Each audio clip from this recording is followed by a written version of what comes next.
자, 페이지 46페이지. 저 시간에 주기율표에 대한 내용을 간단히 봤습니다.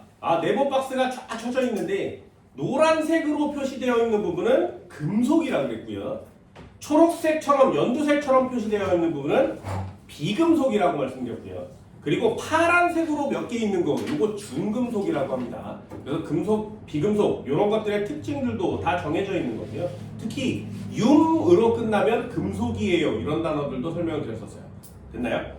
간단히 주기율표 보시고요. 그리고 빨간 글씨 되어 있는 거 있거든요. 빨간 글씨, 상온에서 액체 상태. 이 녀석은 하나 꼭 볼 수 있도록 합니다. 특히 또 하나 C라는 애 찾으세요. C 원자번호 6번이거든요. 요 녀석 잘 보세요. 얘 비금속입니다. 이름은 탄소예요. 탄소는 비금속이에요. 비금속은 공통적인 성질 중에 좀 이따 정리할 거예요. 공통적인 성질 중에 절대로 전류가 흐르지 않아요. 비금속 탄소는 전류가 흐르지 않습니다. 여기 나와 있는 연두색 부분에 있는 비금속들은 전부 다 상온에서 전류가 흐르지 않습니다. 됐나요? 비금속은 모두 전류가 흐르지 않아요. 금속은 전류가 흐르거든요. 이거 갖고 금속과 비금속을 구별하는데 이상하게 탄소는 전류가 흐르지 않아요. 근데 탄소를 막 뭉치면 뭐가 돼? C라고 쓰고 흑연이라고 써요. 흑연. 얘네 샤프심이지, 그치? 흑연. 이 흑연은 비금속인데도 불구하고 전류가 흐릅니다. 꼭 체크하세요. 흑연은 전류가 흘러요. 흑연은 전류가 흐릅니다. 그래서 탄소나 다이아라고 써 있으면 전류가 안 흐르는데 흑연은 전류가 흐릅니다. 그래서 이 녀석이 유일하게 비금속 중에 전류가 흐르는 유일한 녀석이에요. 그럼 어디다 써? 이 탄소 흑연을 가지고 여러 가지 제품을 만들어요. 그 중에 가장 대표적인 예가 탄소 나노 튜브라는 애예요. 들어봤니? 탄소 나노 튜브? 들어봤니? 이 탄소를 가지고 막 이어서 빨대 모양의 길다란 애를 만들어냅니다. 그걸 탄소 나노 튜브라고 해요. 굉장히 가늘고 얇고 질겨요. 그래서 그 탄소 나노 튜브로 니네 옷을 만들어 입잖아요. 그럼 옷에 무게가 거의 나가지 않습니다. 그만큼 가벼워요. 그래서 옷을 입어. 그런데 그걸 면티처럼 입잖아요. 그 면티처럼 얇은 옷을 입어도 총알을 막습니다. 그만큼 단단하고 질겨요. 근데 문제는 그 탄소로 만들어진 이 옷이 전류가 흐른다는 거예요. 그럼 전류가 흐르면 얼마나 뭐가 좋으냐면 이 탄소 나노 튜브로 만들어진 옷을 입고 다니면 기분에 따라서 버튼을 눌러서 또는 앱으로 이렇게 눌러서 색깔을 바꿀 수 있어요. 또는 무늬를 넣을 수 있어. 오늘은 나이키가 좋겠어. 나이키를 누르면 나이키가 생기는 거야. 오늘은 파란색이 좋겠어. 파란색으로 바뀌어요. 옷을 하나만 입으면 그 옷의 모양, 색깔, 형태, 위 전부 다 바꿀 수 있습니다. 앞으로 그런 날이 조금 있으면 올 거예요. 그래서 겨울에도 간단하게 뭐 패딩 이런 거 안 입고 아주 간단하게. 요새 패딩 보면 검정색이 거의 대부분인데 때 안 탈. 탄소 나노 튜브로 옷을 만들면 때가 타지 않아요. 그냥 쓱 닦으면 다 닦아집니다. 이런 걸로 옷을 만드는 것뿐만 아니라 이 탄소 나노 튜브로 모든 제품을 다 만들 수 있습니다. 예를 들면 노트, 책 이런 걸 다 만들어요. 니네 핸드폰 액정 이런 걸 만들어 나갈 수 있거든요. 그걸 탄소공학이라고 합니다. 나중에 여러분들이 대학을 졸업할 때쯤 되면 지금은 막 부르러지는 핸드폰 막 이런 것만 있지만 이제 나중에 책을 이따위로 들고 다니지 않는단 말이죠. 책받침 파일처럼 이렇게 플라스틱으로 되어 있는 거 하나만 이렇게 들고 다닐 거예요. 지금 아이패드보다 훨씬 얇고 훨씬 가벼워지고요. 구부러질 수 있어요. 그래서 책 종이처럼 이렇게 접고 다니다가 쫙 펼치면 쫙 펼쳐져. 그리고 버튼을 누르고 앱으로 다운받은 걸 누르면 오늘 공통과학인데 통합과학인데 46페이지 펼쳐진단 말이죠. 그런 세상이 오게 될 겁니다. 그게 여러분들이 맡게 되는 세상이란 말이죠.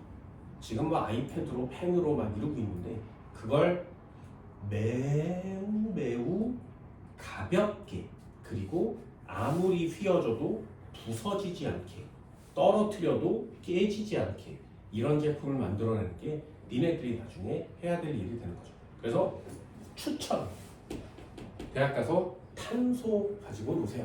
요거 하나 설명드렸습니다. 샤프심. 전류 흐릅니다. 샤프심. 니네 전자레인지에 샤프심 넣어봤어? 나중에 기회되면 한번 돌려보세요. 샤프심 넣고 전자레인지에 돌리면 니네 집에서는 하지 마. 집에서 하면 안 돼. 샤프심을 이렇게 조각조각으로 좀 잘라요. 그런 다음에 몇 개를 이렇게 놔둔 다음에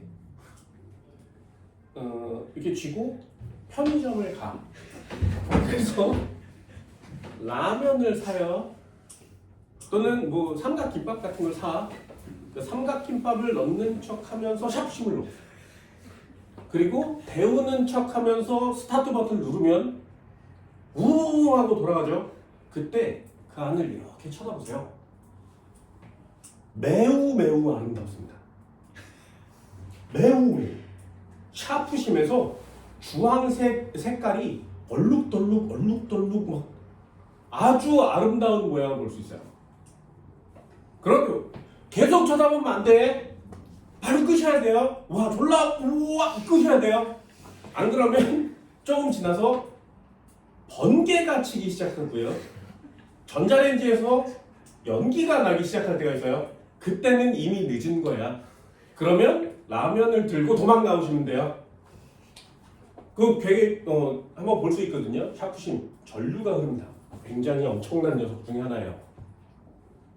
흑연이란 건 지구상에서 굉장히 신기한 녀석 중에 하나입니다. 그래서 지금 금속으로 되어 있는 모든 전자제품을 다 이 비금속으로 다 바꿀 수 있어요. 그럼 엄청나게 가벼워진단 말이죠. 그게 니네들이 나중에 맡게 될 세상이 될 겁니다. 그래서 여기에 있는 애들을 연구한다는 건 진짜 굉장한 녀석이에요. 그 중에 하나를 연구해서 굉장한 녀석으로 만들면 그게 화학이 되는 겁니다. 돈 많이 번단 말이죠. 이런 거 연구하세요. 부탁입니다. 왜 세상이 빨리 바뀌지 않는 거지? 아이패드를 다 팔아먹어야 이런 거 나오지 않겠니? 그래서 우리가 알고 있는 세상보다 전자제품은 좀 느린 거고요. 지금 굉장히 많이 나와 있죠. 그렇죠? 그런 것들 하나씩 만들어갑니다. 자, 페이지 한번 펼쳐볼까요? 46페이지. 주기율표 파트 정리한다 그랬어요. 거기를 보시면 주기율표를 분류해 드릴게요. 주기율표 1번 금속과 비금속.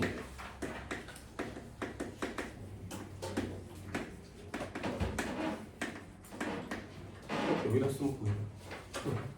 비금속. 자, 주기율표는 일단 금속 원소와 비금속 원소로 나눕니다. 금속 원소는 끝에가 윰 이렇게 끝나면 금속 원소라 그랬어요. 뭐만 제외하고? 헬륨은 제외하고. 비금속 원소는 무슨 린 뭐 이렇게 끝납니다. 뮴으로 안 끝나요. 자, 일단 얘네들을 분류하는 기준이 무엇이냐? 기준은 딱 정해져 있습니다. 금속 원소는 전류가 통합니다. 비금속 원소는 전류가 흐르지 않아요. 전류가 흘러요, 안 흘려요? 이거를 다른 말로 전기 전도성이라 그래요.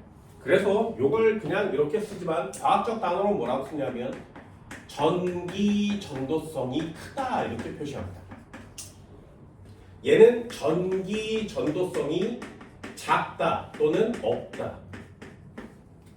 전기도 잘 통하고요. 열도 잘 통합니다. 역시 열 전도성이 거의 없죠. 그래서 금속으로 된 걸 뜨거운 데 사용하면 금속 자체가 뜨거워지니까 손잡이를 비금속 플라스틱 같은 걸로 감싸는 거죠. 그러면 전도가 잘 안 되니까요. 두 번째, 금속 원소들은 광택이라는 게 있어요. 근데 비금속 원소는 광택이 나지 않습니다. 별로 어려운 내용은 아니고요. 금속 원소와 비금속 원소의 특징이 뭐냐면 이 녀석은 다른 물질과 결합을 한 상태를 좋아해요. 금속 원소들은 다른 물질과 결합한 상태를 좋아합니다. 예를 들면 철은 그냥 철로 있는 게 아니라 산소랑 결합하는 걸 좋아해요. 그래서 철을 가만 놔두면 산소랑 결합해서 녹슬어서 부식이 되는 거죠. 그래서 철을 얻으려면 이 다른 물질과 결합되어 있는 상태를 분리시켜야 돼요. 그래야 철을 얻을 수 있습니다. 그래서 금속 원소들은 자연계에서 다른 물질에 달라붙어 있기 때문에 이 녀석만 뜯어내는 방법을 찾는 거예요. 그 방법을 뭐라고 하냐면 재련이라고 합니다. 그래서 금속 원소를 얻으려면 재련 과정이 필요해요. 하지만 비금속 원소는 그냥 땅 파면 나온단 말이죠. 땅 파면 나오는 게 비금속 원소예요. 재련 과정이 필요 없습니다.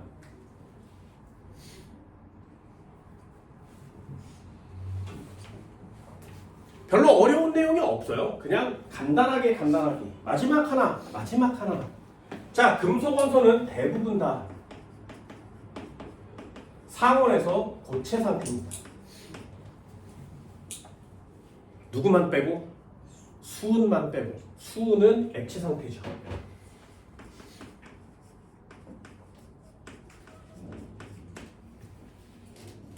비금속 원소는 대부분 없어요. 고체도 있고 기체도 있고 액체도 있습니다. 이걸 과학적 단어로 뭐라고 표시하냐면 고체는 뭐야? 가열을 했는데 아직 고체예요. 그럼 더 높은 온도로 가열해야 액체가 되고 그거보다 더 높은 온도로 가열해야 기체가 될 수 있죠. 됐나요? 그럼 아직도 고체야. 무슨 말? 끓는 점과 녹는 점이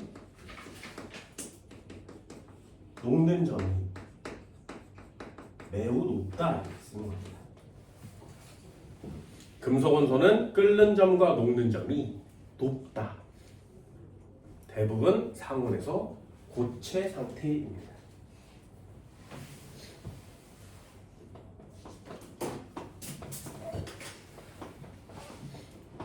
그렇죠. 이게 금속과 비금속을 분류하는 방법이고요. 그 중에 중금속이라는 게 있는데 그 녀석은 반도체를 만드는 데 사용합니다.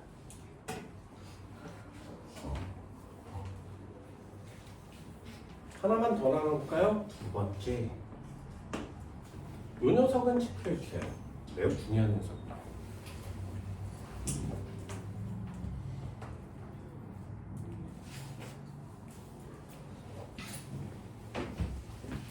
일조 원소예요. 그걸 알칼리 금속이라고 합니다. 역시 이름이 금속 이렇게 써 있는 거 맞지? 금속. 수소는 제외합니다. 왜? 수소는 금속이 아니니까요. 알칼리 금속을 다 통틀어서 일족 원소라 그래요. 일족 원소.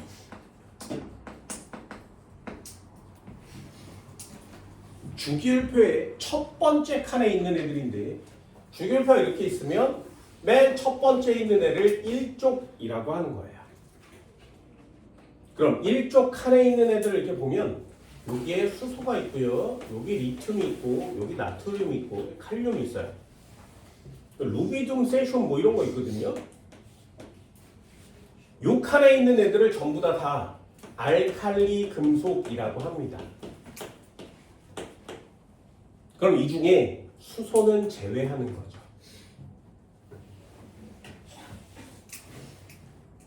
전 시간에 간단히 배웠는데 수소라는 애가 있어. 원자 번호 1번이에요. 전자가 몇 개? 하나. 원자 번호와 전자 수는 같습니다. 전자 하나. 첫 번째 껍질에 전자 하나 들어있습니다. 다시 한번요. 리튬은 전자가 3개예요. 첫 번째 껍질에 전자가 2개가 찰 수 있습니다. 그럼 두 번째 껍질에 전자는 하나 차죠. 됐나요? 한 번만 더요. 나트륨은요. 11번이라고 쓰는 거거든요. 첫 번째 껍질의 전자는 2개, 두 번째는 8개까지 찰 수 있어요. 세 번째는 하나가 차는 거죠. 되니? 한 번만 더 해봅시다. 칼륨이요. 칼륨 19번이거든요. 그럼 얘는 첫 번째에 2개, 두 번째에 8개, 세 번째도 8개까지 찰 수 있어요. 그래도 모자라지. 그러면 네 번째에 하나 채워요. 됐나요? 그럼 볼까요? 자, 수소는 껍데기가 몇 개 필요해? 하나. 전자가 몇 개 있어? 하나. 그래서 얘는 1주기 1족이라고 표시해요. 그래서 첫 번째 칸 1주기에 1족 칸에다가 수소를 집어넣는다고 했어요. 다시 한번. 그럼 리튬은 껍데기가 몇 개 필요해? 2개 필요하죠. 껍질 수를 주기라고 합니다. 그래서 껍데기가 2개 필요하니까 2주기예요. 이렇게 표시하는 거고요. 맨 바깥쪽 껍데기에 있는 요 전자수가 족의 이름이에요. 그럼 얘는 전자수가 하나밖에 없으니까 1족 이렇게 표시하는 겁니다. 그럼 2주기라고 써있는 2주기에 1족 칸에다가 넣는 거죠. 그럼 나트륨은 몇 주기 몇 족? 하나, 둘, 세 개가 필요하니까 3주기. 맨 끝에 하나가 찼으니까 1족. 칼륨도 하나, 둘, 셋, 네 개의 껍데기가 필요해 4주기. 맨 끝에 하나가 찼으니까 1족. 그래서 3주기 1족, 4주기 1족 이런 식으로 표시를 해가는 거죠. 그게 주기율표의 위치에다 집어넣는 표시법입니다. 됐니? 껍데기 수와 맨 끝에 있는 전자의 개수로 족과 주기를 표시해요. 그럼 1족이라는 애는 맨 끝에 전자가 하나씩 있는 거라는 얘기죠. 1족 무슨 뜻?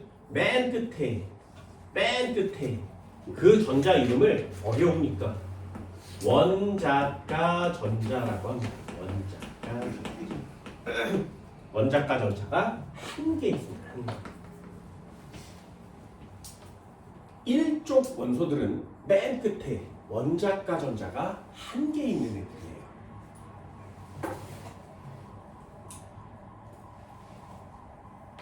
여기까지 됐나요? 그럼 이 1주기에 있는 애들은 수소를 제외하고 나머지들이 이렇게 생겼는데 원자가 전자가 하나 있는 애들이 알칼리 금속이라고 그랬습니다. 그럼 여기서부터 화학이에요. 아, 1쪽에 있는 애들은 됐어. 그럼 성질이 뭐냐? 성질이. 잘 봐. 얘요. 맨 바깥쪽에 하나 있죠. 그죠? 여기는 전자가 총 몇 개까지 찰 수 있다고? 8개. 3번째 껍질 전자가 총 8개가 찰 수 있어요. 4번 껍질도 총 8개가 차요. 이 껍데기에 전자가 총 8개가 찼을 때 가장 안정된 상태가 됩니다. 이 껍데기에 전자가 가득 찼을 때 가장 안정한 상태가 돼요. 나중에 배울 거야. 껍데기에 전자가 8개로 가득 찼을 때가 안정합니다. 그럼 1족 원소의 특징이 하나밖에 없죠. 그럼 얘가 안정해지려면 전자를 몇 개 채워야 돼? 7개를 채워야 되지. 그치? 그러면 여기 8개가 될 테니까 안정해질 거 아니겠니? 됐어요? 그럼 다시요. 얘 하나 있어요. 얘가 안정해지려면 버리면 돼요. 다시 한번. 나트륨의 경우에 안정해지려면 이 맨 바깥쪽 껍데기의 전자가 8개여야 돼요. 8개려면 7개를 받으면 8개가 되겠지. 하나를 버려도 8개가 됐지. 됐니? 7개를 받을 하나를 버려. 어떤 게 편해? 7개 받을래? 하나 버릴래? 또 하나를 알려드릴까요? 껍데기 수가 적을수록 물체는 안정해요. 됐어요? 그 두 가지가 원소의 안정한 방법이에요. 껍질 수는 작을수록 좋아. 그리고 맨 바깥쪽의 껍데기의 전자는 8개일수록 좋아. 됐나요? 얘는 7개를 전자를 받든가 하나를 간단하게 버리든가. 그래서 하나를 버려요. 원자과 전자가 한 개이기 때문에 이 하나를 버립니다.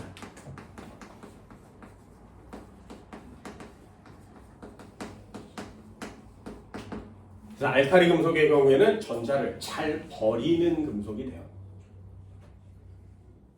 그럼 리튬 한번 해볼까요? 리튬. 원자핵 3번. 원자 번호가 3번이니까 양성자가 3개 있거든요. 전자가 3개 있습니다. 양성자 플러스 성질이고요. 전자 마이너스 성질이에요.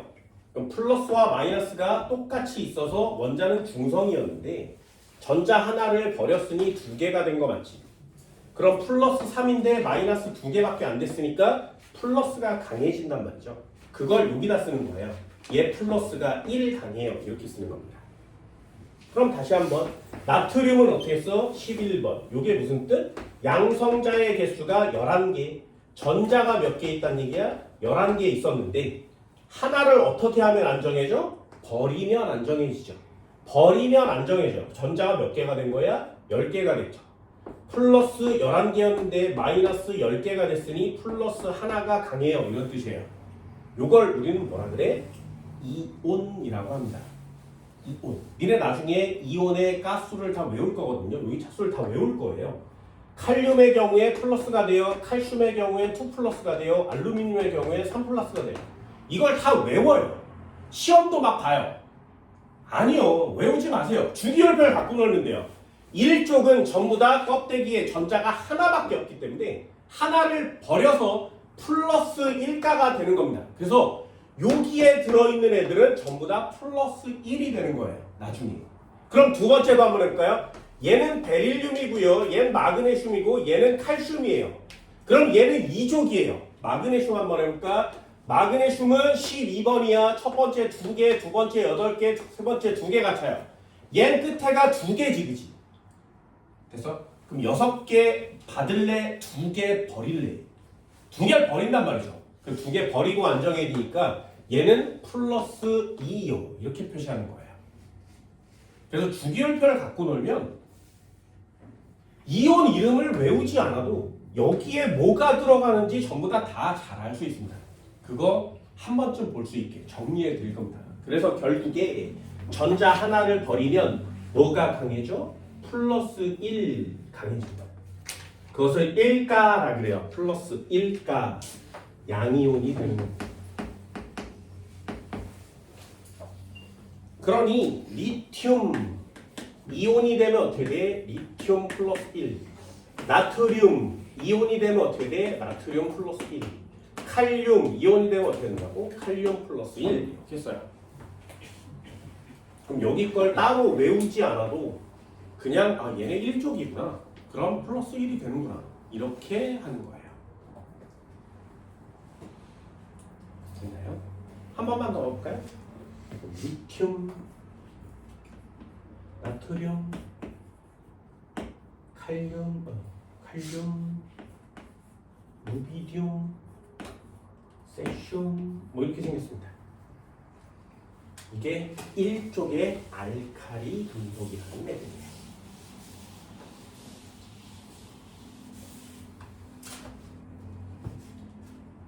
있어요. 요것도 상식 하나 해줄까요? 니네 핸드폰 배터리 못 써요?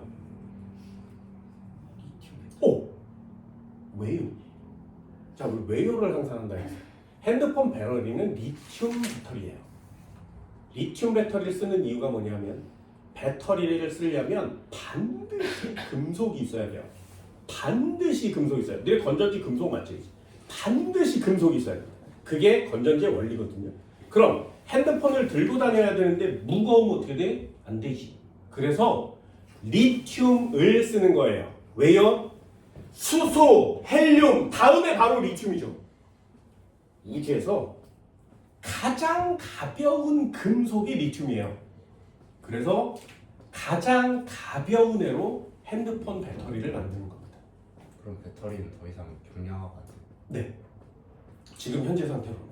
그럼 배터리가 전류를 만들어내는 녀석이지. 가장 가벼운 금속을 쓰면 되지 않겠니? 리튬이요. 근데 리튬 단점이 있어. 쓰는 이유가 다 있단 말이죠. 더 이상 배터리는 가벼워지기 어렵습니다. 그럼 가벼워지려면 어떻게 하는 거야? 성능 높은 다른 애를 만드는 거죠. 됐나요? 예를 들면 리튬이 있었어. 배터리를 만들었어. 얘 3g짜리래. 여기에 똑같은 애가 있었는데 3g짜리를 만들었는데 이 새끼는 되게 조그매요. 3g이면 요만큼밖에 안 될 거 아니야? 그럼 같은 몸무게가 나가는 거 맞지? 그럼 얘가 리튬과 성능이 똑같다면 이거 쓸 거야, 이거 쓸 거야? 아무거나 써도 되죠. 그죠? 이걸 경량화라고도 할 수 있지 않겠니? 그럼 얘를 이렇게 쓰면 30g이 나간대. 그런데 성능이 똑같아. 30g짜리와 3g짜리가 성능이 똑같다면 누구 쓰는 거예요? 3g짜리 쓰는 거 맞지? 이해됐어요? 그래서 리튬을 쓰는 거예요. 그럼 나중에 아까 얘기한 것처럼 비금속 중에 졸라 가벼운 애, 탄소를 만드는 거지. 그래서 이렇게 생긴 걸 만드는 거야. 그럼 얘를 3g만 딱 하면 요만큼밖에 못 나가겠죠. 무거울 테니까. 얘네니? 그런데 이 녀석의 성능이 얘보다 100배 크다면 나중에 얘를 쓰는 거 맞죠? 이해됐어요? 그러니 금속을 대체할 수 있는 건 아까 얘기한 탄소밖에 없습니다. 그럼 탄소로 금속을 다 대체하면 성능이 엄청 좋은 걸 만들어낼 수 있어요. 그럼 같은 성능일 때보다 다른 성능인데도 사이즈가 작을 수 있지, 그지? 그럼 가벼운데 사이즈가 작은 애도 만드는 거죠. 예를 들어서 나는 성능이 10배만 높으면 좋겠어. 그럼 얘는 0.3g만 있으면 된다는 거죠. 됐나요? 이런 걸 경량화라고 하는 거예요. 금속으로는 더 이상 경량화가 되지 않습니다. 그럼 하나만 더요. 리튬은 왜 쓴다고? 가벼우니까. 그런데 성능은 좋아 안 좋아? 안 좋아요. 누가 좋아? 나트륨이 성능이 좋아. 칼륨은 성능이 완빵이에요. 졸라 좋아요. 그럼 루비디움과 세슘은 누가 성능이 제일 좋아? 세슘이 제일 좋아. 그래서 니네 핸드폰에 세슘 핸드폰을 만들면 배터리의 성능이 미치도록 좋아져요. 그런데 세슘을 쓰지 않는 이유는 뭐니? 방사능이 나와. 됐어요? 핸드폰을 충전 안 해도 되는데 암에 걸려. 편한 거야, 안 편한 거야? 그거 안 써요.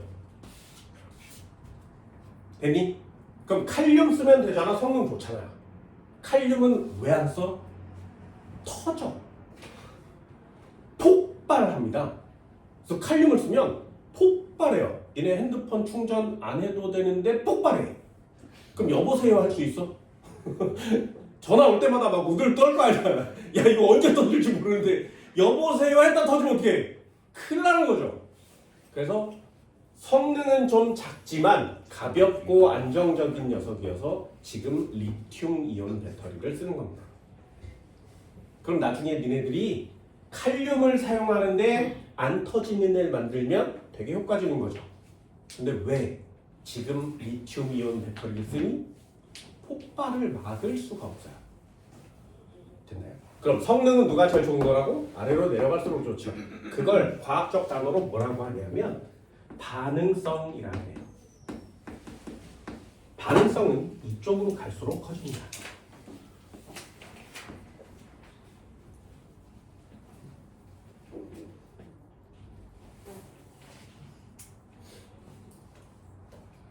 자, 이 녀석의 특성들을 한번 볼까요? 알카리 금속의 특성. 요 새끼를 외우세요. 모든 시험 문제는 다 여기서 출제가 됩니다. 1번이요. 매우 무른 금속이라고 했어요. 무른 금속. 무르다라는 표현이 좀 그렇지만 과학에서는 이 표현이 사라지고 있지 않습니다. 내가 니네 나이 때도 알카리 금속 배울 때 무른 금속이라고 배웠거든요. 얘는 금속인데 나무 칼로 잘라져요. 되게 웃기지 않나요? 금속으로 나무를 베는 게 맞는데 얘는 나무 칼로 잘라지는 금속입니다. 물렁물렁하다는 거죠.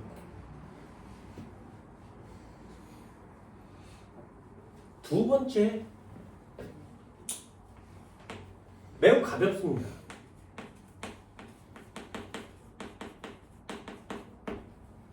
물에 뜨는 애도 있어요. 금속인데 물에 떠요.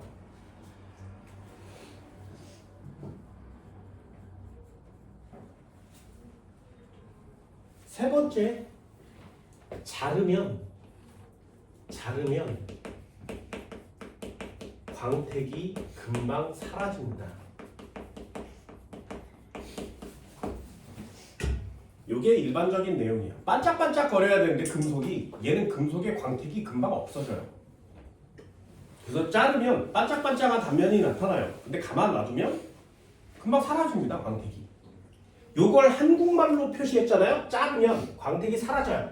이걸 과학적 단어로 뭐라고 쓰냐면 산소와 결합한다 이렇게 쓰는 거야. 녹슬었다는 얘기죠. 공기 중에 놔두면 산소랑 결합해요. 금방금방 결합합니다. 그래서 특유의 광택이 없어지는 거예요. 니네 철을 가만 놔두면 산소랑 결합하면 녹쓰는 거 맞죠? 그것처럼 산소랑 결합해서 자기의 성질이 사라집니다. 근데 그 정도로 빨리 되는 거면 안 잘라도 공식이 그냥 사라지는 그 정도. 원래 사라져 있는 단계예요. 사라져 있어요. 이런 것도 한번 예를 들어볼까? 니네 알루미늄 캔 콜라 먹지, 그지? 캔 녹슨 거 본 적 있어요? 니네 콜라 캔 녹슨 거 본 적 있어? 알루미늄은 녹이 슬지 않아요. 아니에요. 알루미늄은 이미 녹슬어 있는 상태야. 알루미늄은 가만 놔두면 산소랑 매우 빨리 결합을 해요. 산소랑 결합하는 건 녹슬었다는 뜻이거든요. 철은 녹이 슬면 색깔이 변해. 빨간색으로 변합니다. 근데 알루미늄은 결합하면 광택이 사라져요. 그래서 광택이 거의 없는 뿌연 상태가 되는 거죠. 그게 알루미늄이 녹슬었다는 뜻이야. 그래서 지금 인간들은 알루미늄이 녹이 쓴 상태로 사용해요. 뿌얘지기만 하고 빨간색으로 막 변하거나 그렇진 않지. 그래서 우리는 이거 녹슨 거 아닌가? 이러면서 사용하게 되는 겁니다. 그래서 알루미늄을 많이 쓰는 거죠. 산소와 결합하면 광택이 사라집니다. 세 번째 했으니까 네 번째. 요 녀석이 별표입니다. 물과도 반응합니다.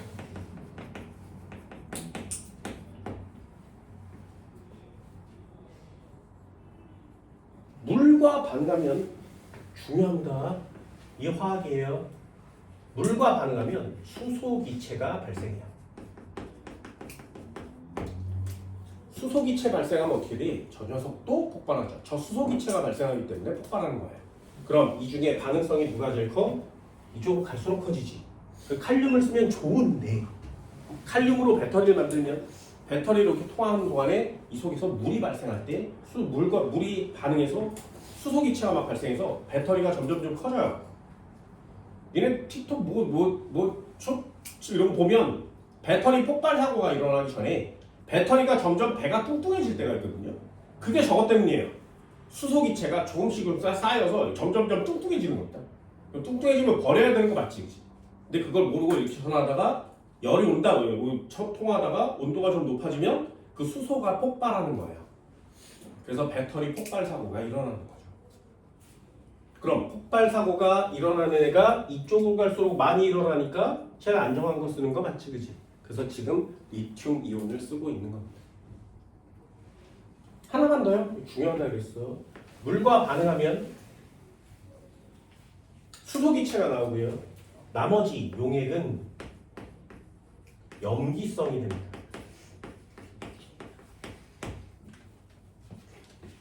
염기성을 영어로 알칼리라 그래요. 그래서 이름에 써있죠. 알칼리 금속. 무슨 뜻? 금속을 물에다 넣으면 그 물이 염기성으로 변하기 때문에 그렇습니다.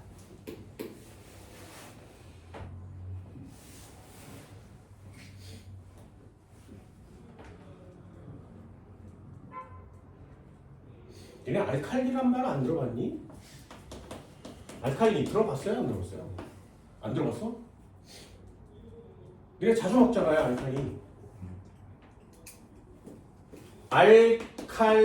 알칼리성 이온 음료.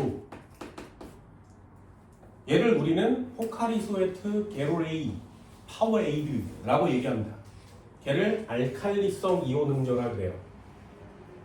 되니? 늘 먹잖아요. 알칼리성 이온 음료. 여기 알칼리 들어있잖아. 무슨 뜻? 이 이온 음료에 뭐가 들어있다고? 알칼리 금속이 들어있다고. 그래서 결국에 알칼리 금속을 넣은 애를 먹는 거예요. 됐나요? 그럼 알칼리 금속이 들어있는 애를 먹을 거야. 그럼 위에 리튬이온 먹는 거죠. 배터리를 막 좀 팔아먹는 거야. 위험하다 그랬어. 나트륨이온 먹잖아요. 뭐야? 소금물이요. 됐어? 나트륨 이온이 들어있으면 알칼리성 이온 음료예요. 그래서 리튬을 넣으면 이건 배터리를 만드는 거니까 안 돼. 몸에 쌓이면 안 돼. 나트륨? 소금에 들어있으니까 넣으면 돼. 칼륨? 좋아. 칼륨은 비싸. 그럼 이온음료 만드는 회사에서 칼륨 안 넣겠지. 루비디움 세슘을 넣으면 암에 걸려. 그럼 얘는 안 넣겠지. 그럼 싸고 암에 안 걸리는데 알칼리성 이온음료 와 졸라 멋있는데 그럼 만들 수 있는 게 얘죠. 그래서 알칼리성 이온음료를 만들 때 뭘 넣는 거야? 소금을 넣는 거야. 그 소금물을 다른 말로 알칼리성 이온음료라 그래요. 근데 니네 이제 쫙 먹었을 때 와 졸라 짜! 그러면 그거 먹겠니? 안 먹죠. 그래서 나트륨 이온을 조금 줄이고요. 거기다가 짠맛을 잘 못 느끼게 다른 첨가물을 넣는 거지. 그게 이온 음료의 맛이야. 그게 포카리 스웨트의 맛이에요. 얘 포카리 스웨트 먹었어? 무슨 맛입니까? 무슨 맛이에요, 포카리 스웨트? 그거 봐요. 그냥 달잖아요. 그럼 소금물 조금 넣고 설탕을 졸라 많이 쳐놓으면 그 맛이 나오겠지. 그게 알칼리성 이온 음료예요. 마셔도 되게 찝찝하고 좀 이상한 맛이 나니까 단맛을 추가하고 거기다가 향을 추가하는 거죠. 그래서 만드는 게 이네 알칼리성 이온 음료입니다. 그래서 얘기해. 소금물을 돈 주고 사 먹는 거죠. 무슨 말인지 알겠어? 먹지 마. 먹으면 안 돼. 위험해. 위험합니다. 알칼리성 이온. 5번째야. 자, 마지막입니다. 산소 결합하면 광택이 사라져요. 녹쓰는 거라 그랬지. 물과 반응하면 수소기체가 발생하고요. 용액은 염기성으로 변합니다. 그럼 얘가 점점 물과 반응해서 다른 물질이 돼버리는 거죠. 그러니 알칼리 금속을 보관할 때는 산소가 닿으면 안 돼요. 물이 닿으면 안 돼. 그럼 어디다 보관하냐 이거야. 산소도 닿으면 안 되고 물도 닿으면 안 되는 곳에 보관하려면 어디다 보관하면 되니? 네, 진공에다 보관하면 좋아요. 그럼 얘를 따는 순간 뭐 오래 놔두면 뭐 어떻게 되겠지. 진공 상태로 보관하는 게 가장 좋은 방법이에요. 근데 우리 진공 만들 수 있어? 만들기 어려워요. 그럼 편한 방법을 찾는 거죠. 물이 접촉하지 못하게 하려면 어떻게 하면 돼? 기름에다 넣으면 돼요. 됐나요? 기름에다 넣으면 물이 들어올 수 없지. 그래서 이걸 뭐라고 하냐 하면 벤젠이라고 합니다.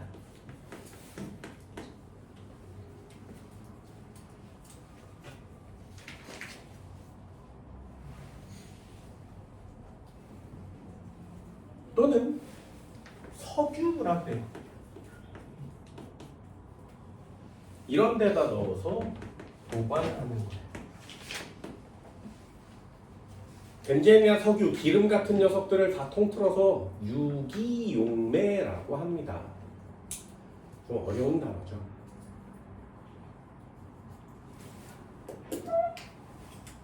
자, 이제 결론 끝났습니다. 알칼리 금속 다 끝났어요.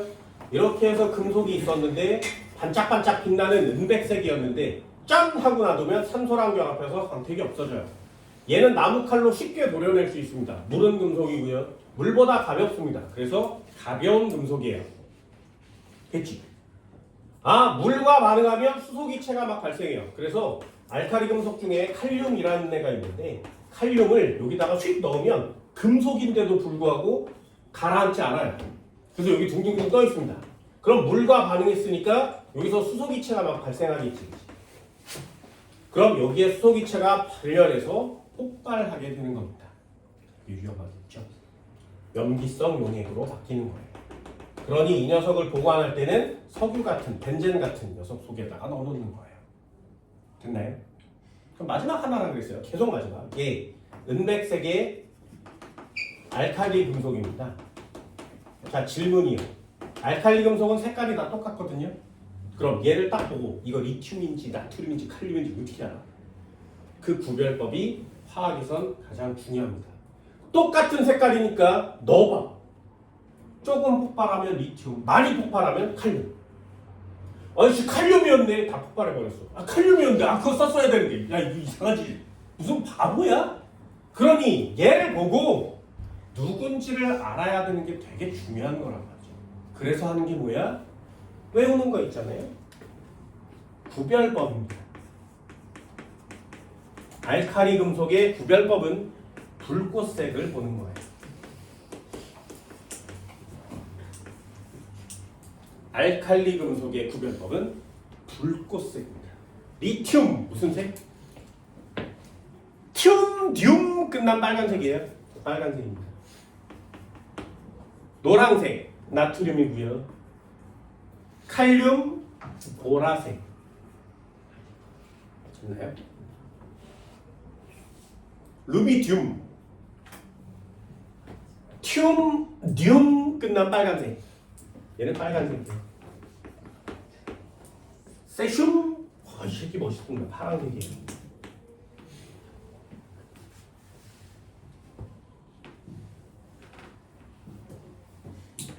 그럼 여기서 드는 또 하나의 질문. 얘도 빨강이고 얘도 빨강이잖아요.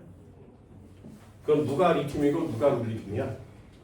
그것도 구별할 수 없어. 그래서 불꽃색이 비슷한 애들을 구별하는 방법이 스펙트럼을 보는 거죠. 스펙트럼을 보면 선 스펙트럼의 위치가 각각 원소마다 다 다르게 나타난다. 그러니 이제는 그냥 불꽃 반응하기 전에 스펙트럼을 보면 얘가 누군지 알아요. 근데 불꽃 반응을 외워야 되는 이유가 뭐야? 시험을 봐야 되니까. 니네 시험용으로만 외우는 겁니다. 그래서 이런 녀석들을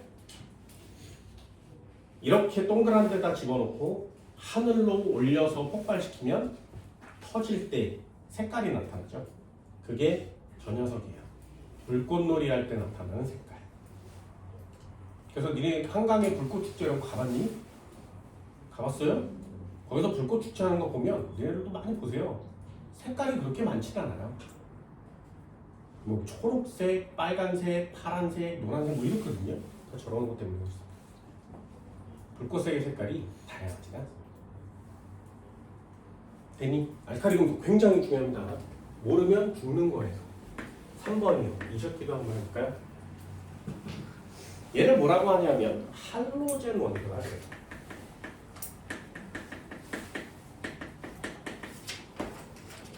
할로젠 원소.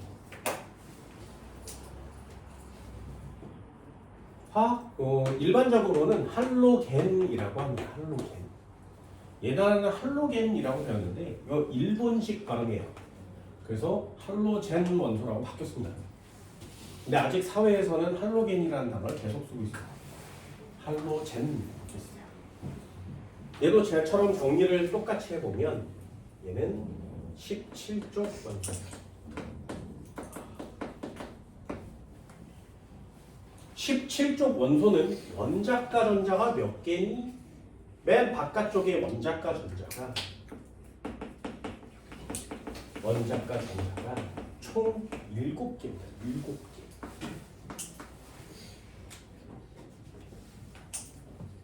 얘는 7개. 자, 8개가 되면 안 정해져요. 7개를 버릴래? 1개 받을래? 얘는 1개 받아요. 그래서 전자 1개를 얻기 쉽다 이렇게 쓴 거예요. 그럼 17쪽이라고 써 있는데 17쪽이라고 써 있는데 이렇게 보면 1주기는 없어요. 2주기에 플루오린 있고요. Cl 이렇게 두 가지가 있습니다. 여러분들 20번까지 외우면 이 두 가지만 출제가 돼요. 근데 할로젠 원소에 이렇게 두 가지만 낼 수 없기 때문에 그 아래에 있는 것도 냅니다. 그래서 플로린, 염소, 브로민, 아이오딘 이렇게 읽어요.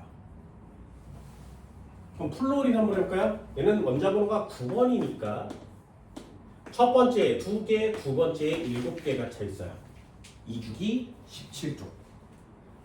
그럼 얘는 7개를 버리든가 하나를 받든가 하는데 하나를 받는 걸 선택하는 거죠. 그러니 플러스 9개에 마이너스 9개였는데 하나를 받았으니까 마이너스 10개 되는 거 맞지? 그치? 그럼 이온이 됐을 때 마이너스 하나가 강해졌어요. 이렇게 쓰는 거예요. 그래서 이 녀석들은 마이너스 1가 이온이 됩니다.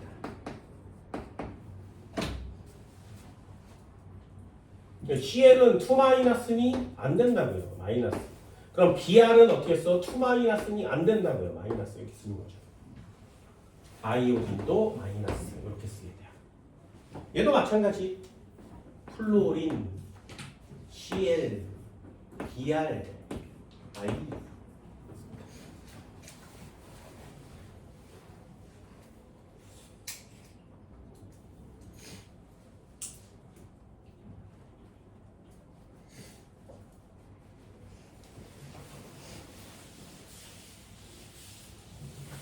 이 중에 제일 위험한 거 찾아낸 사람들이 모두 다 죽은 애. 그런데 니네들은 매일 먹고 있는 애.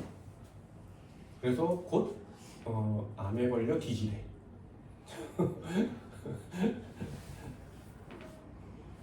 네, 이 중에 제일 위험한 거 염소는 들어봤나요? 염소?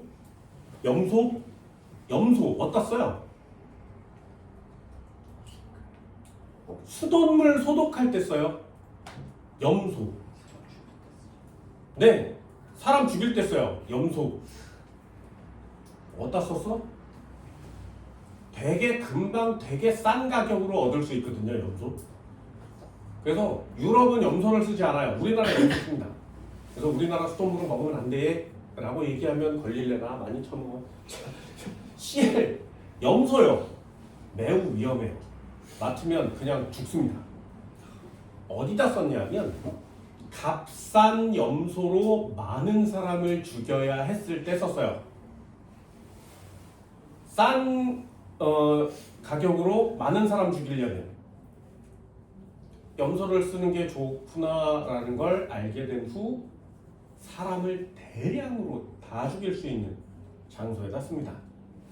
거기가 어디야? 나치 수용소요. 2차 대전 때 독일 애들이 나치를 죽일 때 말이야.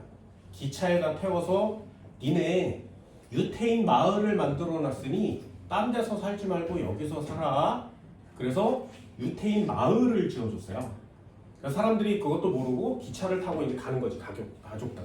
기차를 타고 가요. 내리세요. 그래서 내려. 기차 타고 왔으니 짐도 있고 옷도 입고 차려입고 이게 왔단 말이죠. 여기 와서 이제 살아야 되니까. 그럼 나치 애들이 제일 먼저 뭐 하냐면 자 의사 손들어. 의사 손 나와. 구두 고칠 수 있는 사람 손들어. 구두 고칠 수 있는 사람. 요리 잘하는 사람 요리 나와.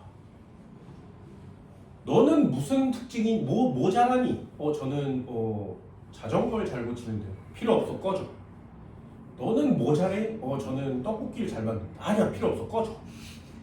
그래서 사람들을 이렇게 나눠요. 그리고 자 여기 있는 사람들 전문적인 기술이 있으니까 저쪽 가서 사람 체크하시고요.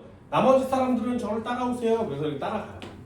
그럼 따라간 다음에 막사 앞에 도착하면 자 이제부터 너희들은 여기서 살아갈 텐데 각지에서 왔으니 전염병이 돌 수도 있어. 그러니 다 옷을 갈아입고 깨끗하게 샤워를 합시다. 그리고 다시 모이세요 라고 얘기하거든. 그래서 남자 이쪽으로 여자 이쪽으로 아기들은 각자 데려가. 그렇게 해서 옷을 다 벗기고 샤워실 앞에 서요. 천장에 샤워 꼭지가 쫙 있어. 사람들이 한 명씩 그 밑에 쓰는 거야. 그래서 자 이제부터 몸을 깨끗이 씻읍시다. 그래서 내리면 가스가 나오는 거죠. 그게 얘예요. 그래서 거기에 들어와 있는 사람들을 싸그리 다 한 방에 죽일 수 있습니다. 그런 방독면을 쓰고 들어와서 사람들을 하나씩 하나씩 걷어가는 거죠. 그렇게 해서 사람들을 죽여요. 그리고 기술이 있거나 또는 나치에 좀 순종하는 사람들은 걔네들만 살려놓는 거죠. 포로 수용소 안에서 일을 시키는 거예요. 시체를 끌어내게 한다거나 또는 걔네들을 처리한다거나 또는 기구를 고친다거나 이런 것들을 사용했습니다. 그래서 나중에 미 연합군들이 그 수용소에 들어가서 이 사람들을 구출해야 되잖아. 그래서 독일군들이 다 도망간 후에 수용소를 가봤어요. 문을 열어. 거대한 창고가 나와서 거대한 창고, 어마어마하게 창고가 막 나옵니다. 그 창고에 문을 이렇게 드르륵 하고 이렇게 열거든요. 이렇게 양쪽에서 엄청나게 큽니다. 그 창고에 가득 차 있었대요. 그걸 보고 연합군들이 놀래서 모두 다 울었다고 합니다. 뭐가 차 있었기에 그 창고 안에요? 시체? 아니요, 시체는 벌써 다 묻거나 소각했어요. 남으면 안 되니까요. 거기 안에 그 창고에 가득 차 있었대요. 그게 뭐야? 안경이요. 안경이 창고에 가득 차 있었대요. 그 당시에도 안경을 니네처럼 이렇게 금속으로 만들었겠죠. 그래서 나중에 그 녀석을 걷어다가 무기를 만드는 데로 보내는 거거든요. 그래서 알 없는 안경테들이 가득. 그럼 안경 쓴 사람이 그 당시에 많았겠니? 안 쓴 사람이 많았겠니? 그럼 쓴 사람을 그만큼 죽였다면 안 쓴 사람이요. 그래서 이 가스로 죽어간 사람들을 정확하게 셀 수조차 없는 거죠. 대략 추정만 할 뿐이에요. 그럼 그런 수용소가 거기 하나야? 아니요, 동네마다 있는 거죠. 미치도록 많았습니다. 근데 과학을 이런 데다 쓰면 안 되죠. 그럼 염소보다 더 위험한 애 이쪽으로 갈 거야, 이쪽으로 갈 거야? 염소보다 더 위험해. 왜? 플로우린. 플로우린 한국말 뭐라 그래? 플로우린의 한국말이에요. 플로우린의 한국말은 불소입니다. 불소. 들어봤어? 불소? 어디 들었어? 치약에 들었어요. 치약에 들었어. 불소. 염소를 먹으면 다 죽어요. 그래서 수영장 옛날에는 그래서 수영장 세탁할 때 염소를 막 넣으니까 그 수영장 특유의 소독약 냄새가 나는 거거든요. 미생물을 다 죽이기 때문에 염소를 쓰는 거예요. 그거보다 더 독해요. 그럼 불소를 쓰면 다 죽는데 왜 염소를 써? 염소가 좀 싸고요. 불소는 위험해요. 미생물뿐만 아니라 거기에 있는 모든 것들 다 죽여. 그래서 니네한테 불소를 쏘면 니네 다 죽는단 말이죠. 그걸 니네들은 치약에다 넣어요. 왜? 그 균 중에 가장 위대한 균이 누구야? 절대로 죽지 않는 애. 불소 정도는 써줘야 죽는 애. 걔가 충치균입니다. 그래서 치약에다 충치균을 죽이는 졸라 독한 불소를 넣는 거예요.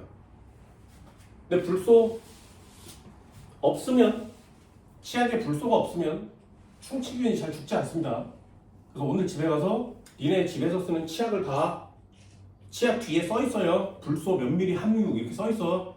1000이 넘어야 돼. 그 1000이 넘는 애를 사용해야 충치를 예방할 수 있어요. 안 들어있거나 1000보다 약한 애는 효과가 떨어집니다. 그래서 그 녀석을 쓰면 충치를 막을 수가 없죠. 그 어떤 걸로도 죽지 않습니다. 그럼 불소는 충치를 죽이려고 쓰는데 그래서 치약에다 넣고 매일 닦게 하잖아요. 문제가 뭐야? 먹으면 니네들이 죽어. 그래서 치약을 이렇게 먹으면 이렇게 하다가 먹으면 니네들이 죽는다고. 매일 먹고 있죠, 니네들. 그리고 배가 아파. 기억.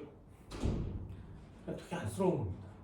그래서 치약으로 양치질을 했을 때 물을 미치도록 많이 헹구셔야 돼요. 계속 아글아글 한 다음에 뱉고 계속 아글아글. 그럼 몇 번 안 하지, 그치? 그리고 양치질을 한 후에 여기에 입 속에 치약 맛, 좀 민트 맛 같은 게 좀 화하게 나야 개운하다고 얘기하는 사람은 많아요. 그게 화학에 개운하게 남는다는 건 얘도 남았다는 거지. 괜히 그 화학에 기분 좋게 민트 향이 남으면 안 돼. 계속 헹구셔야 됩니다. 선생님 저는 잘 헹구는데요. 아, 이런 사람도 있어요. 그래서 내 기준을 잡아줘. 기준이 뭐냐면 양치를 해. 그리고 평상시대로 헹궈. 그런 다음에 귤을 먹어. 다시 한번요. 잘 봐. 양치를 했어. 막 끝냈어. 귤을 먹어. 이렇게 얘기하면 뭐 이런 애들이 있어요. 왜? 양치하고 귤 먹으면 귤 맛이 어때? 봐요. 양치하고 귤 먹으면 귤 맛이 쓰거든요. 왜 써? 그게 치약 성분과 귤의 신성분이 반응해서 쓴 성분으로 바뀌는 거예요. 그럼 아직 입안에 치약 성분이 남아있다는 얘기죠. 뭔 말인지 알겠어요? 그게 기준이야. 양치를 했어. 졸라 헹궈. 그리고 귤을 먹었을 때 맛이 안 변할 때까지 헹구셔야 돼요. 그게 불소를 없앨 수 있는 방법입니다. 충치 없앨래? 암 없앨래? 암은 둘 중에 하나라는 거야. 둘 중에 하나 합시다. 불소 위험해요. 자, 다시 상식으로 알아도 상식. 핸드폰 배터리 쓴다 그랬어요. 반응성 되게 어렵거든요. 배터리 쓴다 그랬어. 왜 쓴다고? 안정하니까. 얘네들을 쓰면 안 된다고. 왜? 폭발하니까. 그럼 반응성은 누가 큰 거야? 안정하는 게 큰 거야? 폭발하는 게 큰 거야? 폭발하는 게 큰 거 맞지? 이쪽도 그렇게 외우세요. 플로린 염소 누가 위험하다고? 됐어? 위험하다고. 그래서 얘는 부등호를 이쪽으로 칩니다. 아, 반응성이 커요.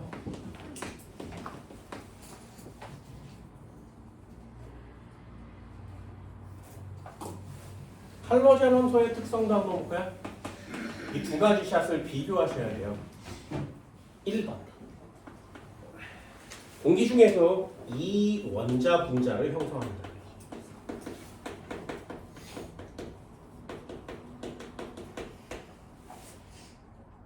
다른 애랑도 잘 결합하지만 서로 두 개가 결합해요.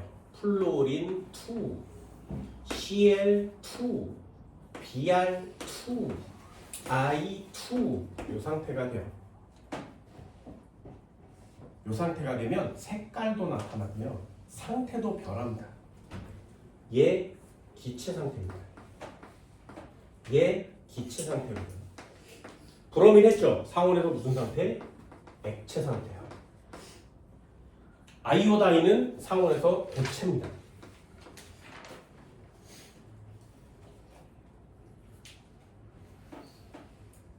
이 녀석은 고체인데 기체로 막바로 변하는 애예요.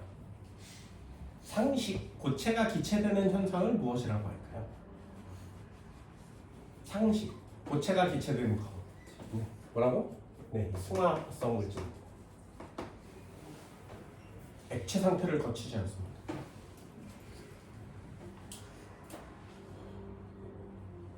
두 번째, 수소 원자와 결합합니다. 그래서 HF, HCl, HBr, HI 이런 상태가 돼요. 자, 그럼 요건 알죠? HCl 이름 뭐야? HCl 이름 뭐라 그래? 염화수소요. 물에 녹이면 뭐라 그래? 염화수소를 물에 녹이면 네, 그걸 염산이라고 합니다. 그래서 수소 원자와 결합하면 얘는 산성이 돼요. 얘 왜 두 개를 배우는 거야? 알칼리 금속은 물과 반응해서 염기성이 됩니다. 할로젠 원소는 수소와 결합해서 산성이 됩니다. 그래서 염기성이냐 산성이냐를 물어보는 시험제가 굉장히 많단 말이죠. 그럼 얘 염기성이에요? 얘 산성이에요? 이렇게 물어보면 그냥 간단하게 외워서 풀 수 있어요. 그럼 시험제 뭘 내는 거야? 니네가 초등학교 때부터 외워왔던 지시약의 색변화를 냅니다. 예를 들면 알칼리 금속은 물에 녹아서 수소기체가 발생하는데 그 수용액에 페놀프탈레인 용액을 떨어뜨리면 무슨 색이 되겠니? 이런 식으로 지시하게 색 변화를 낸단 말이죠. 그 지시하게 색 변화를 모르면 이 문제들을 맞춰낼 수가 없는 겁니다. 그래서 통합과학 올 때까지 지시하게 색 변화를 하나씩 조금씩이라도 배워가는 거죠. 리트머스 종이 기억나니? 염기성에서 무슨 색? 수능에 이거 써줘서 나오는데 내신에는 안 써줘요. 그래서 외우셔야 됩니다. 하나는 표시해 줄게. 자, 지시약 색 변화. 산성, 중성, 염기성.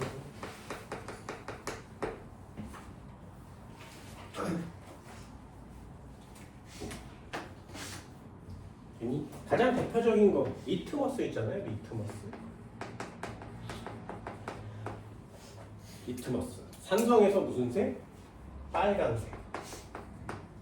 염기성에서 파란색. 그럼 중성에서 무슨 색? 섞으면 나오는 색이에요. 빨강, 파랑 섞으면 무슨 색? 보라색. 원래 리트머스 종이는 보라색입니다. 더 해볼까요? BTB? BTB라는 용액이 있어요. 얘는 산성에서 노란색, 염기성에서 파란색. 자, 섞으면 무슨 색? 가운데가 녹색.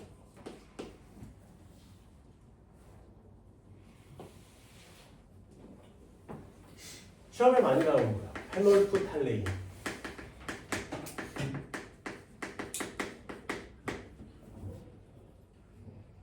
얘는 빨간색에서 산성에서 아무 색깔이 없습니다. 중성에서도 아무 색깔이 없어요. 무색입니다. 무색. 아무 색깔이 없어요. 염기성에서 빨간색이 나타나요. 그래서 페놀프탈레인은 화학에서 참 많이 씁니다.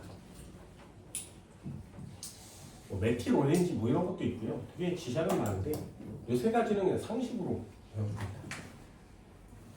그래서 내신이 좀 더 어려워요. 안 써주거든요.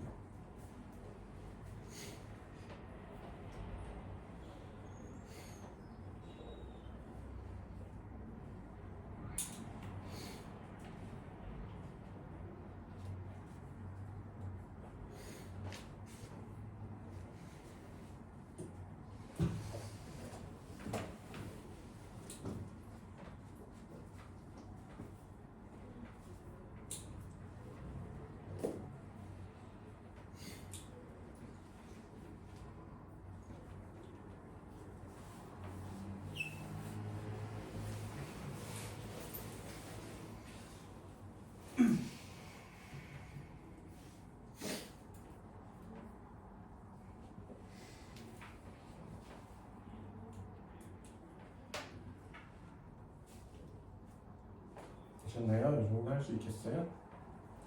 나중에 고등학교 2학년 가면 배우는 게 있어요. 얘도 있겠죠? 구별법.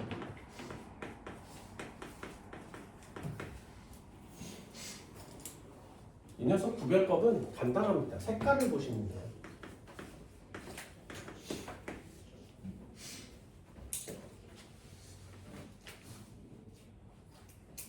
색깔이 어떻게 되냐면 얘는 연노랑, 얘는 좀 진한 노랑, 얘는 젓갈색. 그래서 브로민의 젓갈색은 화학에서 되게 많이 배웁니다. 아이오딘은 보라색.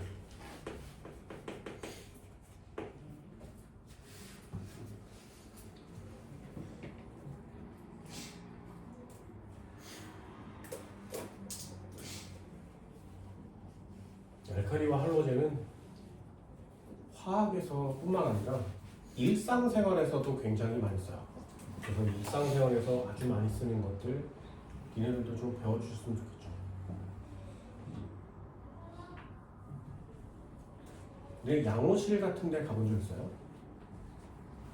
뭐 이렇게 까져서 막 스크래치가 나거나 상처가 났을 때 양호실 가면 요새도 그런지 모르겠는데 이렇게 금속통에 뚜껑을 열어요. 핀셋으로 솜뭉칠 꺼내거든요. 여기다 발라요. 얘네들 이렇게 발라본 적 있어? 자, 바를 때 솜이 하얀색이었니? 진짜? 이거 잘 모르지, 그죠? 아무거나 쳐 발라주니까 그냥 아 그런가 보다 이럴 거 아니야? 됐어요? 나중에 꼭 한번 보세요. 이거 언제 보는 거냐면 의학 드라마 같은 걸 볼 때 보세요. 사람들이 와서 수술하기 전에 여기다가 막 소독약을 쳐 바르거든요. 요새는 테이프를 붙여서 하지만 막 바른 다음에 얘를 째거나 소독해줄 때 발라주는 용액이 있어요. 그 용액이 무슨 색인지 꼭 보세요. 그 용액이 흐리멍텅한 갈색이거든요. 걔가 누구냐면 얘예요. 아이오딘. 그래서 소독약으로 아이오딘을 쓰는 겁니다. 그래서 알코올 솜 중에 갈색깔 나는 알코올 솜도 있어요. 그게 아이오딘 용액이에요.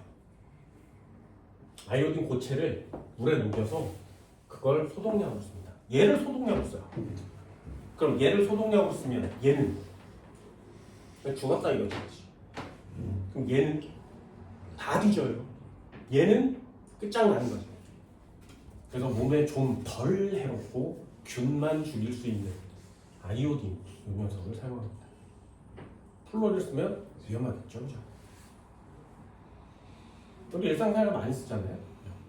니네 요새 애들은 그렇지 않지만 니네 부모님 세대 애들은 집에 앨범이란 거 있잖아요.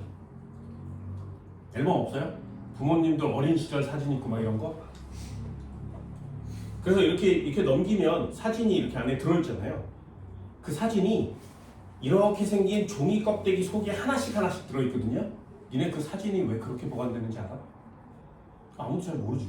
사진을 그냥 이렇게 그냥 공기 중에 놔두거나 아무데나 막 놔두면 안 돼. 아니요. 사진을 반드시 넣어서 꼭 이렇게 밀봉해 놓은 상태로 있어야 돼요. 그래서 앨범 같은 거 여기 사진첩 볼 때 이렇게 넘겨서 보지. 두꺼운데 몇 장 안 들어있잖아요. 왜 그렇게 만들어야 되냐? 사진이 비어서. 아니요. 아니에요. 사진의 앞에 사진에 사람 있는 부분 있잖아. 거기를 손으로 만지면 안 돼. 거기를 이렇게 사진이 이렇게 있으면 여기 사람이 이렇게 막 있고 막 이렇게 나무 여기 사진 찍었을 거 아니니? 그 여기 종이잖아요. 종이의 뒷면은 하얀색이죠. 그 여기가 사진이에요. 얘를 사진을 쳐다봐라 그러면 사진을 이렇게 잡고 쳐다보는 사람 있어?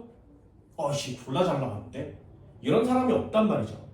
사진 봐 그러면 이렇게 잡고 이렇게 보는 거지, 그치? 그래서 앞면과 뒷면에 손을 대게 돼 있어요. 절대로 이 사진에 손을 대면 안 돼. 사진이 손상되니까 아니요. 사진의 이 표면에 색깔과 무늬와 이 사진의 화면을 종이에다 인쇄하고 난 다음에 그 인쇄액으로 뭘 쓰냐면 얘를 써요. 사진 인화액으로 브로민을 씁니다. 그래서 사진을 인화한 요 면에 브로민이 들어있어요. 그럼 앞면만 묻히고 뒷면은 안 묻혀? 아니요. 이거 현상할 때 사진의 종이를 아예 용액에다 담궈요. 그런 다음에 집게로 꺼내는 거거든요. 그럼 그 용액이 앞면과 뒷면에 다 묻어 있다고. 그래서 얘를 이렇게 만지면 손에 브로민이 그걸로 막 코를 파거나 막 이빨 쑤시고 막 이러면 손에 있는 브로민을 니네들이 먹을 수 있죠. 위험하다고. 그래서 싸는 거예요. 밖으로 빠져나오지 않게. 잘 모르지. 화학을 안 배우면 일상생활에서 위험한데 그냥 넘어가는 애들 너무 많습니다. 그래서 배우라고 하는 거죠. 자, 꽤나 많이 배우셔야 됩니다. 됐나요? 할로젠 원소, 알카리 금속 일상생활에서 되게 많이 씁니다. 그래서 이 정도는 반드시 꼭 해주세요. 뒷장 한번 넘겨볼까요? 문제 하나 풀어볼게요. 51페이지 3번이요. 다음은 알칼리 금속의 성질을 알아보기 위한 실험 과정이다. 시험관 3개에 물을 3분의 1 넣고 페놀프탈 밑줄 이거 알아야 돼. 페놀프탈 빨 됐나요? 지시하게 세표 하나 알아두셔야 됩니다. 자, 가해 시험관에 칼륨, 나트륨, 리튬을 넣고 반응을 시켰대. 칼륨 보세요. 물과 반응하면 매우 격렬하게 반응이 일어나고 기체가 발생. 거기다 쓰세요. 기체 무슨 기체? 수소기체. 이게 시험 문제야. 기체는 수소기체. 나트륨 격렬하게 반응하고 수소기체가 발생함. 리튬 잘 반응하여 수소기체가 발생함. 됐나요? 자, 그럼 매우 격렬, 잘 반응. 누가 반응성이 제일 큰 거라고? 칼륨이 제일 큰 거 맞지? 반응성은 칼륨이 가장 커요. 그럼 발생한 기체는 무슨 기체? 수소기체. 그리고 수용액의 색변화를 보면 셋 다 알칼리 금속 맞죠? 그러니 물과 반응하고 나면 염기성이 될 거 맞지? 그러니 셋 다 빨간색으로 변해야 된다. 기억도 빨간색, 니은도 빨간색. 그럼 답의 니은은 X. 반응성은 누가 크다고? 칼륨, 나트륨, 리튬. 네, 동그라미. 물과 반응할 때 나오는 기체 이름이 뭐야? 수소기체야. 동그라미. 괜히 한 번만 더 넘겨볼까요? 되게 간단합니다. 이거 간단해요. 53페이지 5번이에요. 알칼리 금속의 성질을 알아보기 위한 실험이다. 알칼리 금속 A를 유리판에 놓고 칼로 자른 후 단면을 관찰한다. 그럼 단면이 어떻게 돼? 자르면 광택이 사라집니다. 자르면 광택이 사라집니다. 아, 기억 동그라미. 물에 페놀프탈린 용액을 넣고 쌀알 크기의 A 조각을 넣고 반응하는 모습을 나타낸 것이다. 그럼 머릿속에 넣는 거죠. 아, 수소기체 발생, 염기성. 됐어요? 이런 느낌이 툭툭 오시면 돼요. 그럼 디귿 X. 이해되니? 광택이 사라지는 이유가 뭐라고? 산소와 결합. 아, 니은 동그라미. 이런 식으로 문제를 풀어가는 겁니다. 그러니 여기 나와 있는 내용 중에 화학적으로 반응이라고 써 있는 단어들이 니네들이 풀어야 되는 내용들인 거죠.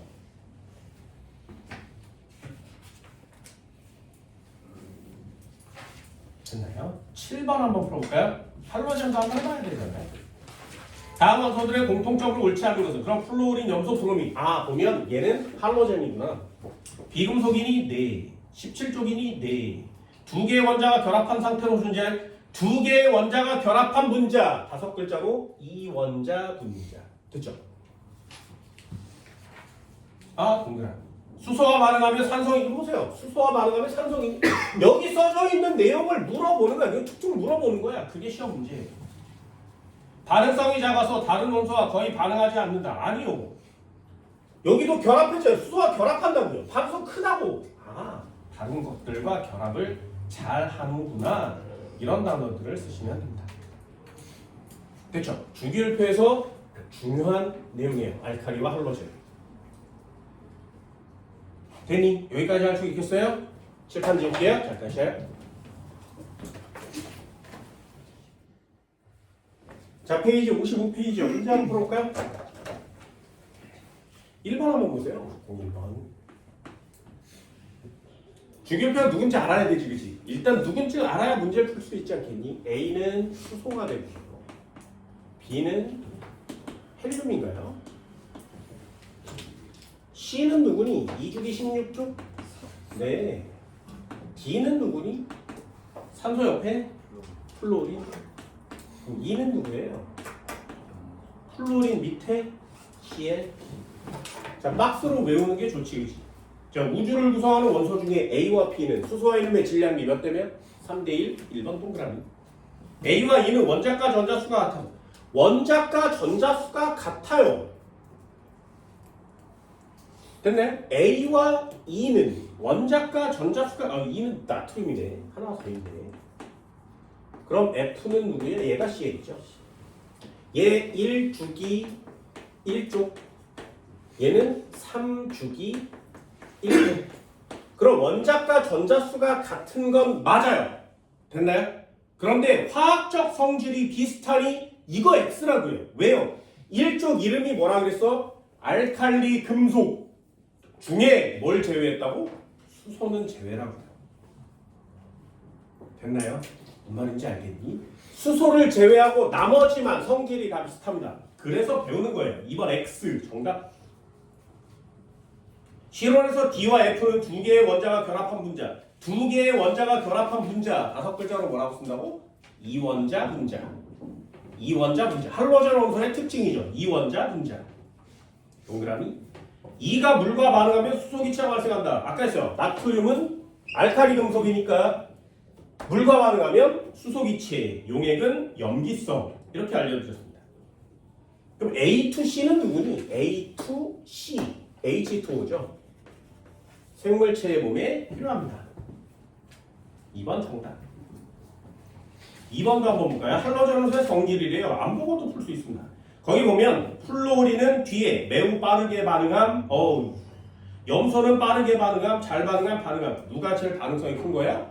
플로린이 제일 반응성이 큰 거죠. 기억은 동그라미.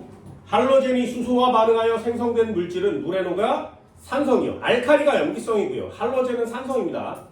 니은은 X.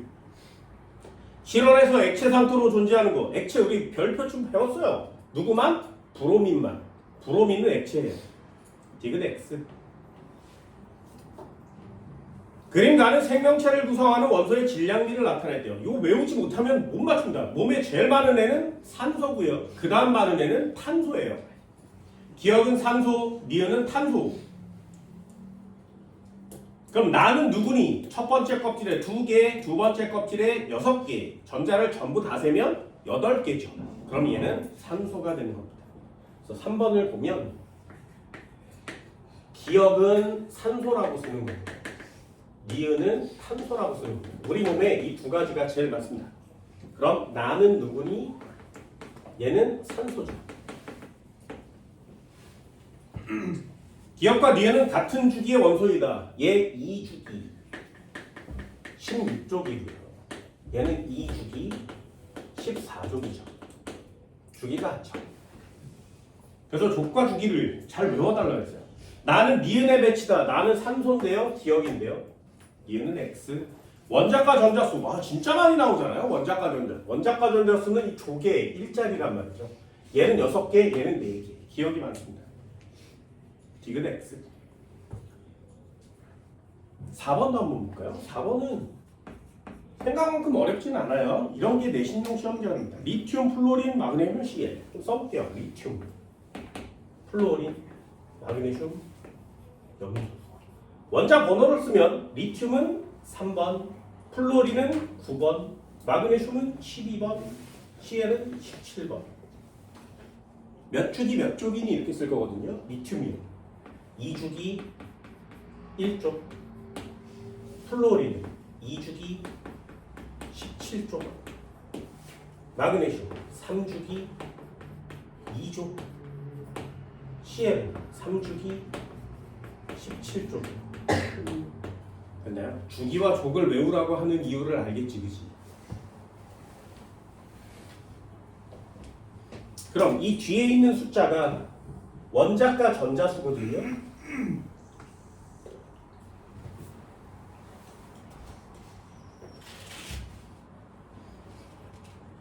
그럼 일단 7자가 나온다는 건 여기에 W, X, Y, G가 있었는데 1, X, Y, 7이래요. 그럼 7은 주기가 될 수 있니? 안 되죠. 그러니 여기에 써 있는 단어는 원자과 전자가 됩니다.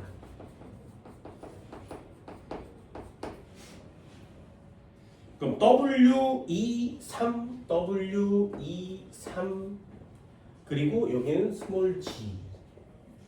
얘가 껍질 수가 되겠죠. 얘 주기가 되는 겁니다.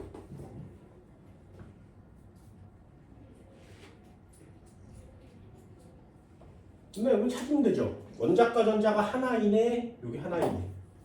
얘가 족이니까. 그럼 얘는 1족, 얘는 17족.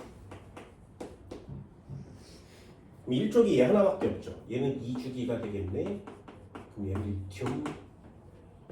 그럼 2주기가 한 마리밖에 안 남네요. 여기 2라고 써 있으니까 얘 2주기 17족. 누구? 플로린. 그럼 17쪽 했어? 얘도 했어? 얘 남았네요. 얘 3주기. G는 3. 그럼 3, 3, 2, 2 돼야 되니까 W는 2. 얘는 3주기. 얘도 3주기. 얘가 17쪽이니까 CL. 마지막 하나 남았죠. 얘는 마그네슘이 될 거니까 2족. Y는 2. X는 7. 있나요? 기억은 원자과 전자수이다. 네. W 플러스 X. W는 2. X는 7. 분의. Y는 2. G는 3. 2가 안 되네요. 니은은 X.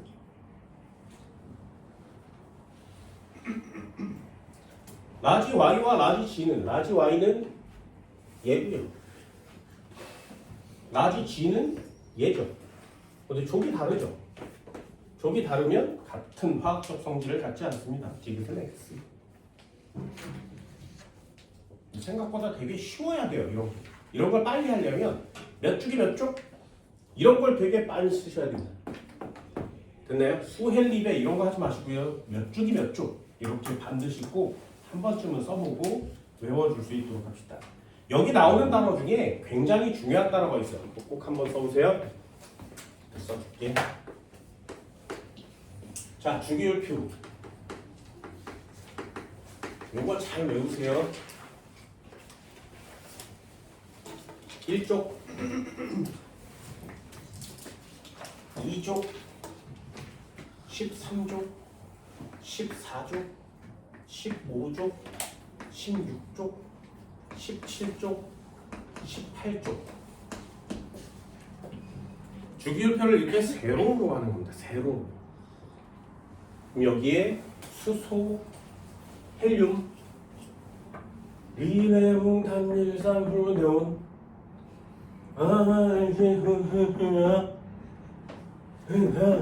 왜 쓰는 거 맞지?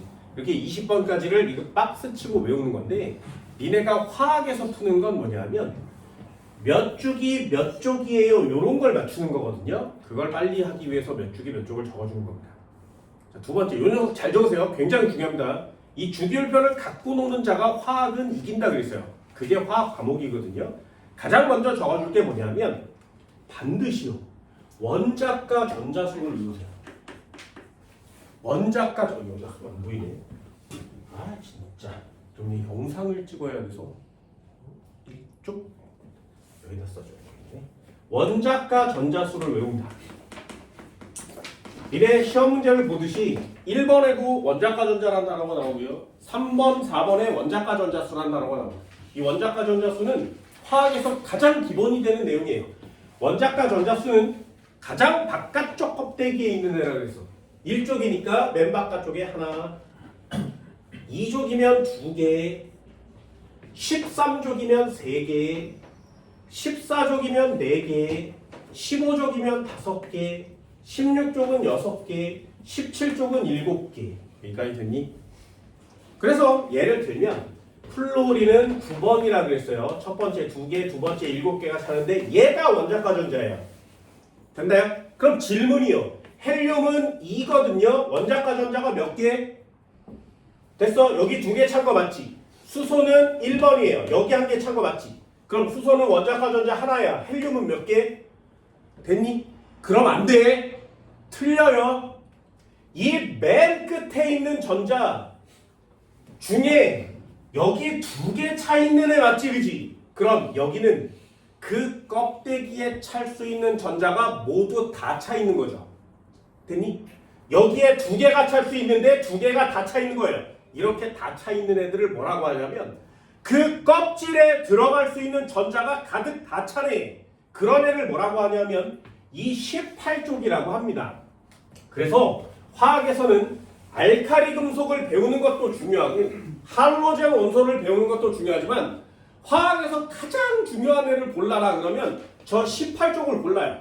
여기 교재에는 18쪽가 잘 안 나오거든요. 그래서 정리를 꼭 하세요. 18족 원소를 다 통틀어서 뭐라고 하냐면 비활성 기체라고 합니다. 비활성 기체. 18쪽 원소는 모두 다 비활성 기체라 그래요. 예를 들면 수소, 헬륨, 그리고 하나는 네온, 그리고 하나는 아르곤, 뭐 이런 애들이 18쪽 원소가 되는 거예요. 얘네들 이름이 왜 비활성 기체냐? 살아있지 않아요 라는 뜻이에요. 비활성 기체는 애가 무슨 원소가 있으면 누군가와 반응을 하거나 결합을 하거나 이런 모습들을 보여야 되는데 얘는 그 누구하고도 결합하지 않습니다. 그 누구하고도 반응을 하지 않아요. 그래서 얘는 살아있는 것 같이 보이지 않는다. 그래서 이름이 비활성 기체라는 녀석입니다. 그럼 여기다 꼭 쓰세요. 18쪽 원소는 그 누구와도 결합하지 않아요. 그 누구와도 반응하지 않습니다. 그래서 얘네들은 그냥 스스로 혼자 단독으로 존재해요. 왜? 누구하고도 결합하거나 반응하지 않아. 혼자 단독으로 존재합니다. 그걸 두 글자로 쓰면 뭐라고 하냐면 매우 안정이라고 쓰는 거고요. 또 한 단어로 뭐라고 쓰냐면 누구랑 결합하지도 않아요. 그래서 요 모양대로 존재합니다. 그걸 1원자 분자라 그래요. 1원자 분자 상태로 존재합니다.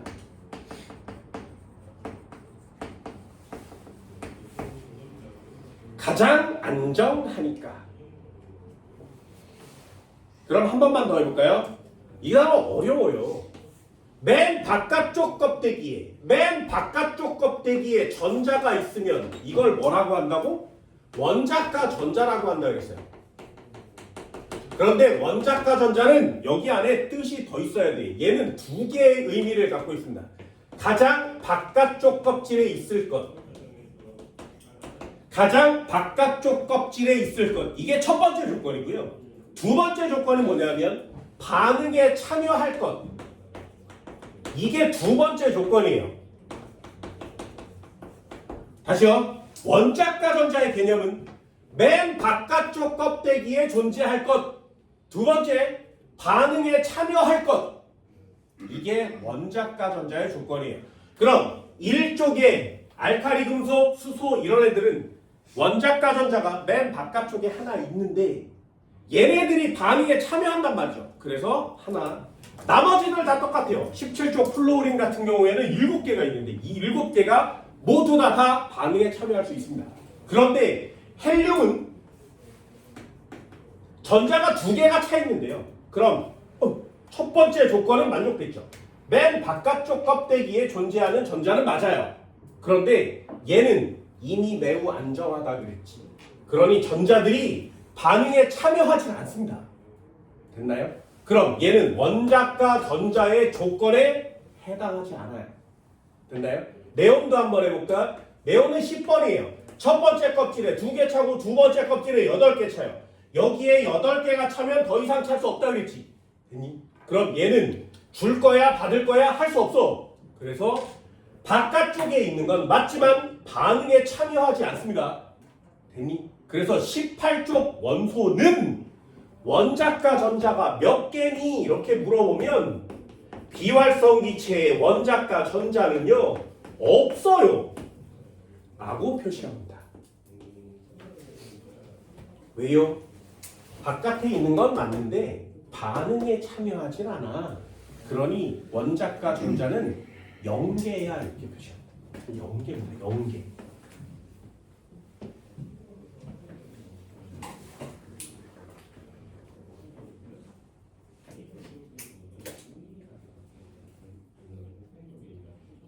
됐어요? 하나만 더 써볼까요?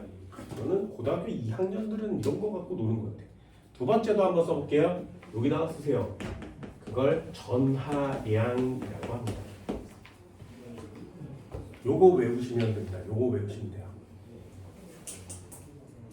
아까 얘기한 것처럼 1쪽 원자과 전자가 하나밖에 없으니 7개 받을래 하나 버릴래 하나를 버려요. 그래서 얘는 전하량이 플러스 1갑니다. 2족은 2개를 버립니다. 13족은 3개를 버려요. 그래서 그걸 전하량으로 써요. 예를 들면 잘 봐. 마그네슘이라는 애가 있었는데 이게 마그네슘 이온이 되면 여기 위에 뭐라고 쓴다고? 적어요. 아, 2 플러스. 이렇게 쓰는 거예요. 자, 알루미늄 한번 해볼까? 알루미늄은 몇 축이 몇 쪽? 그게 잘 안 나오는 거지. 그럼 쓰는 거야. 13번이니까 2개, 8개, 3개. 3주기 몇 쪽?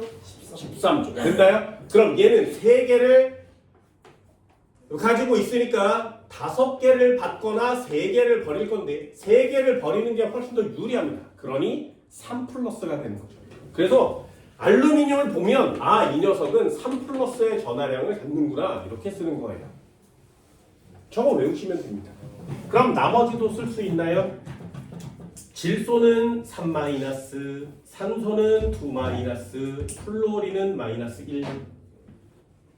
그래서 산소를 보면 8번이 2개, 6개가 찼으니까 2개 받을래, 6개 버릴래, 2개 받는 게 유리하지. 전자를 받았어요, 2개, 받았어요, 2개 이렇게 쓰는 거예요. 그러면 여기에 위에 있는 애들을 니네 이온 이름 따라서 여기에 있는 애들을 외우지 않는단 말이에요. 그거 외우는 건 진짜 촌스러운 겁니다. 나중에 니네들 시험 볼 때도 막 저거 이온 이름 외우게 막 시키거든요. 하지마. 주기율표를 외우세요. 됐니? 질소요. 질소를 주면 아, 얘는 질소에 여기가 얼마니? 이렇게 물어보는 거죠. 저 얼마야? 3 마이너스예요 그냥. 됐니? 왜? 질소는 2주기 15족이니까. 됐나요? 한 번만 더 해볼까? 이런 것도 있어. 이온 이름 중에 CO3 여기에 얼마야? 얼마야? 됐어요? 이거 외우기 한다고. 안 외우는 거예요. 둘 중에 하나는 플러스든 마이너스든 돼야 돼. 해볼게. 산소는 얼마가 되는 게 좋아? 마이너스 2가 되는 게 좋지, 그지?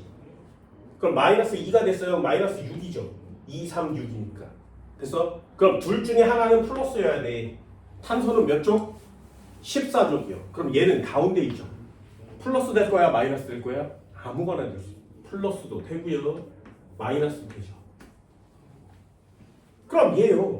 얘가 마이너스니까 얘는 플러스여야 돼. 반드시. 그럼 얘는 플러스 몇 가지 될 수 있어? 4요. 그럼 플러스 마이너스 6 얼마 남아? 마이너스 2요. 됐나요? 그래서 CO3는 2 마이너스 이렇게 씁니다. CO3는 2 마이너스. 되니? 한 번만 더 해볼까? 그럼 NH4의 이 위에 이온은 뭐라고 쓰겠니? 됐어? 외우는 거 아니야. 저걸 하세요 차라리.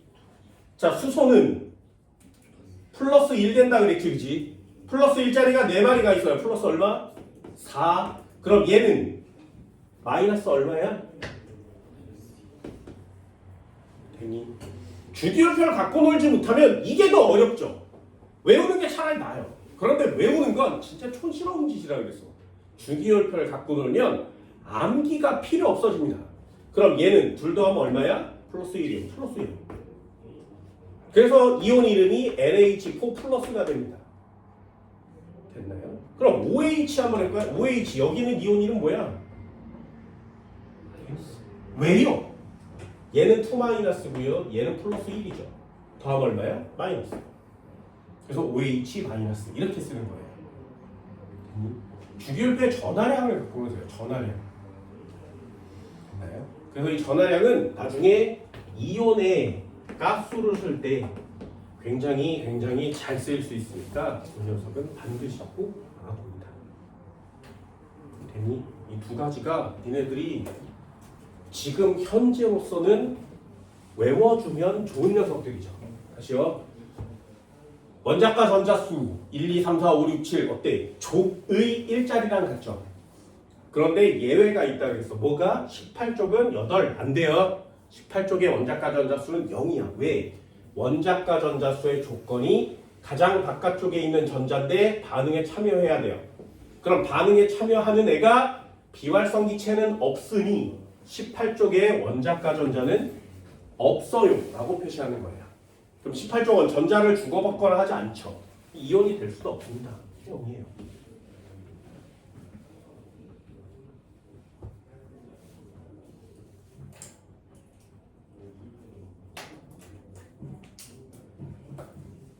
됐어요? 마지막 하나만. 여기까지만 하면 화학이 완성됩니다. 자, 마지막 질문이요. 물의 분자식은 무엇일까요? H2O요. 한 번만 더요. 그럼 이산화탄소의 분자식은 어떻게 될까요? 됐어요? CO2요.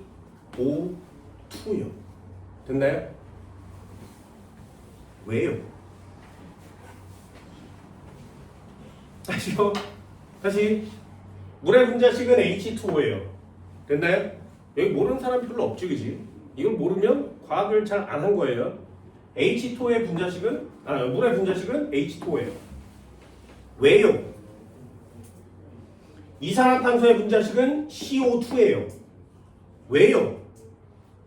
얘를 H11O10 이렇게 쓰면 안 되냐고. 왜 하필이면 H2O냐고. 되니? 여태까지 우리들은 이게 궁금하진 않았어. 그럼 얘는 수소 2개에 산소 하나 붙은 거 알고 있죠? 그럼 왜?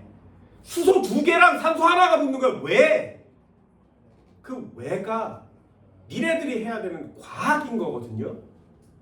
도대체 왜 물은 H2개와 수소 하나가 결합하는 거니? 됐어? 해볼게요. 간단하게. 이 화합물 전체는 이온이 아니지. 됐나요? 이게 고등학교 2학년 거거든요. 2학년 기말고사 시험 범위예요. 2학년 기말고사 시험 범위가 무슨 뜻? 2학년이 돼서도 맨 마지막 연말이 끝날 때 배운단 말이죠. 이해되니? 그럼 그때에만 알 수 있다고? 아니에요. 니네들한테도 설명해. 잘 보세요. 얘네들은 이온이 아니지. 그지? 그러면 전하량을 가져 안 가져? 안 가져요. 그래서 얘네들은 전하량이 0이에요. 되니? 해볼게. 수소의 전하량은 얼마라고? 플러스 1이요. 산소의 전하량은 얼마라고? 마이너스 2요. 0 되려면 플러스가 몇 개 있어야 돼? 2개. 됐어? 한 번만 더 해볼까요? 자, 얘 탄소의 전하량은 얼마라고? 플러스 4든 마이너스 4든 될 수 있다 그랬지. 산소의 전하량은 얼마야? 마이너스 2요. 그런 애가 2마리 있어야 얘네들이 합치면 0 될 수 있죠. 됐어요? 이렇게 쓰기도 하고. 이게 간단한 화학이거든요. H요. 주변에 전자가 하나밖에 없지, 그지? 되니? 산소는요, 첫 번째 껍질에 전자가 2개 있고요, 두 번째 껍질에 6개가 있어요. 하나, 둘, 셋, 넷, 다섯, 여섯. 되니? 자, 그러면 이 바깥쪽 껍질에 있는 전자에 몇 개가 되면 안정해질 수 있다고? 8개야. 됐어? 근데 6개밖에 없지. 그럼 한 마리를 갖고 와야 되지 않겠니? 2마리를 갖고 와야 되지 않겠니? 가져올 때 어떻게 가져오냐면 전자 상태로 가져올 수도 있지만 얘한테 얘기하는 거야. 야, 수소야, 전자 하나만 내놔. 너랑 나랑 전자를 서로 같이 공유하자고. 됐나? 그래서 얘를 여기 빈 공간 어딘가에 낑겨요. 그래서 여기다가 낑기는 거예요. 이렇게. 수소. 되니? 그럼 맨 바깥쪽에 껍데기에 전자가 몇 개가 됐어? 7개가 됐죠. 됐나요? 그럼 하나 모자라지 않니? 하나 더 데리고 오죠. 데리고 와서 H를 여기 낑기는 거예요.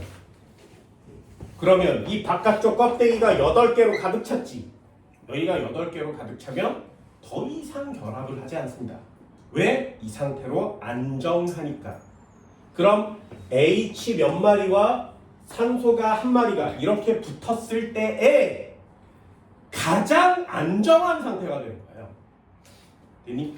화학은 자연계에 존재할 때 내가 안정한 상태로 존재하기를 좋아해요.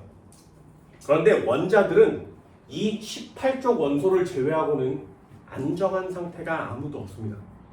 그러니 여기 나머지 모든 애들은 다 안정해지려고 전자를 주거나 받거나 하는 거고요. 안정해지려고 남들과 결합하는 거예요. 되니? 안정해지려고 결합하는 거예요. 니네들도 이제 간단하게 대답하세요.